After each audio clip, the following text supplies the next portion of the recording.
그 일 후에 하나님이 아브라함을 시험하시려고 그를 부르시되 아브라함아 하시니 그가 이르되 내가 여기 있나이다. 하나님께서 아브라함을 뭐 하시려고?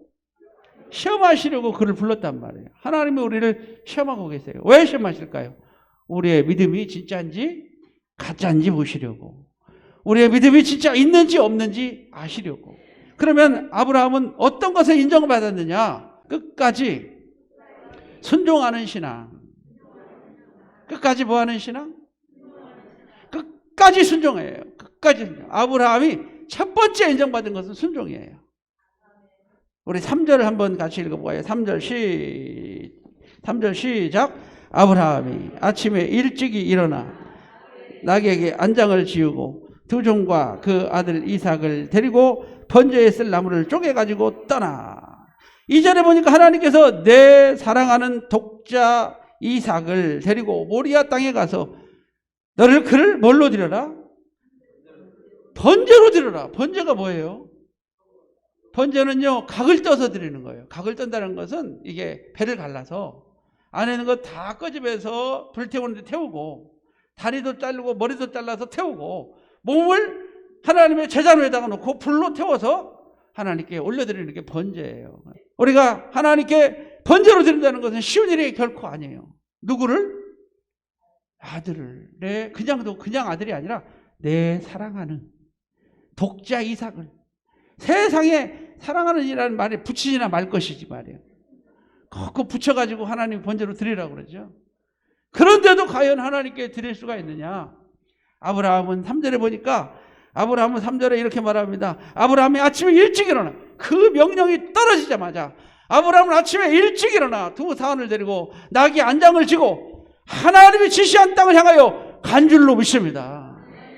그래요. 우리 순종해야 돼요. 순종은 한번 따라합니다. 순종은 즉시하는 것이다. 순종은 복종보다 더 어려운 거다. 복종은 억지로 하는 거죠. 억지로. 하기 싫어도 억지로라도 하는 게 복종이라면 한번 따라합니다. 순종은 하기 싫은 것도 기쁨으로 하는 거다. 하기 싫은 것도 얼굴에 표시 안 나고 막 행복해가지고 하는 게 순종이에요. 그러니까 순종이 어렵겠어요? 쉽겠어요? 복종은 억지로라도 하면은 복종이 되지만, 그러나 순종은 정말 힘들고 마음에 안 들고 억울하고 짜증나고 저 목사 양반 때려주고 싶고 그래도 기쁨으로 하는 게 순종이에요. 하나님도 우리가 하는데 즐겨 순종하는 것을 좋아하시고 즐겨내는 자를 좋아하시고, 할렐루야, 자원해서 하는 것을 좋아하시고, 하나님께서는 자원하는 신명을 사랑하시는 걸 믿으시길 바랍니다. 억지로 해도 복음 받아요. 구레네 사람 시몬처럼 억지로 십자가를 줬어도 하나님께서 복을 주셨는데, 하물며 억지로 실 십자가를 감사함으로 진다면 하나님께서 얼마나 기뻐하시겠어요? 순종은 즉시 하는 겁니다. 기쁨으로 하는 겁니다. 미루지 않는 거예요. 미루지 않고. 하나님의 일보다 더 우선하는 게 없어요. 우리는 하나님의 일을 먼저 합시다. 아무리 직장일이 바빠도, 아무리 사회일이 바빠도, 아무리 자녀일이 바빠도 하나님 일 먼저 합시다. 그러면 하나님도 여러분 일을 먼저 해주실 거예요. 두 번째로 순종은 한번 같이 합니다. 의논하지 않는 것이다. 절대 순종은 의논하지 않는 거예요. 그렇죠? 아브라함이 사라랑 의논했다는 말이 안 나와요. 아침에 일찍 일어나가지고 사라를 못 보고 나온 거예요. 아니죠. 의논하지 않은 거예요. 만약에 사라한테 이 아브라함이 독자 이삭을 모리아산에서 번제로 드린다고 그러면 사라가 어떻게 했을까요?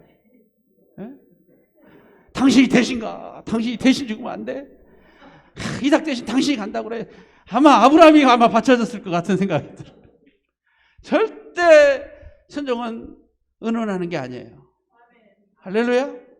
순종은 의논하는 게 아니에요. 왜 의논하지 않느냐? 특히 여자들은 아들을 절대적으로 사랑하겠죠. 절대 아마 못 내놨을 거예요. 울고 난리 났을 거예요. 그런데 하나님께서 100세 근데 자기 혼자 낳았어요? 아니잖아요. 누가 낳았어? 사라가 낳았잖아요. 그런데도 순종하지 말아야 될 이유가 뭐냐?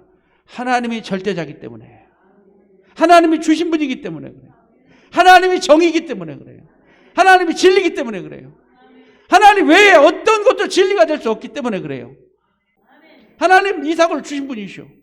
하나님은 능력의 하나님이시고 하나님이 모든 것의 근본이시기 때문에 하나님의 명령 앞에는 누구와도 의논해서는 안 된다.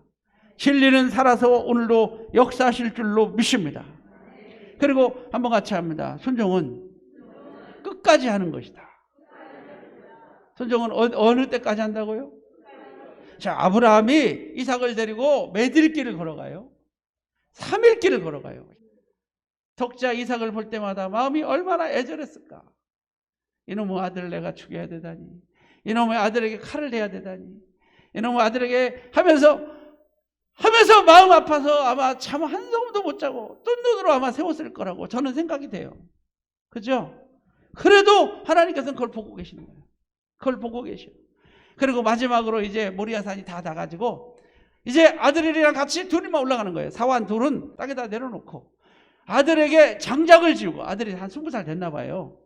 한 20살 됐어요. 17살 정도 추정하는데 아들에다 뭐를 지우고? 장작을 지우고 120살 된 노인은 뭐하고? 지팡이를 들고 산에 같이 올라가는 거예요. 그죠?